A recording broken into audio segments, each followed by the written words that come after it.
Ever had one of those days where you get a denial back and all you can do is shake your head thinking, seriously, another modifier mix-up? Yeah, been there. Modifier confusion is one of the sneakiest ways your claims get stuck or flat out denied. Let's clear it up once and for all. Modifier 25 versus Modifier 59. Here's the deal. Modifier 25 is your go-to for EM services. It's basically you raising your hand to say, hey, this evaluation and management visit wasn't just routine, there was something extra, something separate from the procedure we did. Think of a patient who comes in for shoulder pain. The provider assesses, diagnoses, and, oh, by the way, gives an injection. That exam, it deserves to be billed with Modifier 25 as long as it's properly documented. Now, Modifier 59 is a totally different beast. It's not for EM, it's for procedures. It tells the payer, these two procedures might usually be bundled together, but not today.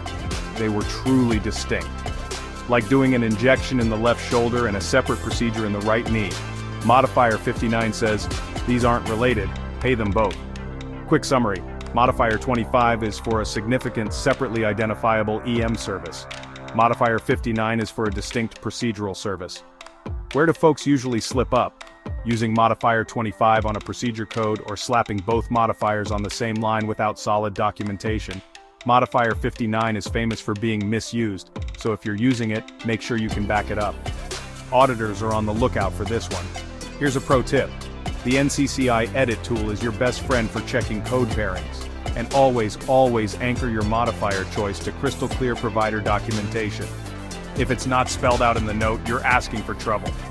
Get these two right and you'll see fewer denials, faster payments, and a lot less stress when audit season rolls around. So, which modifier gives you the most headaches? Drop your answer in the comments and hit follow for more billing tips that'll keep your revenue on track.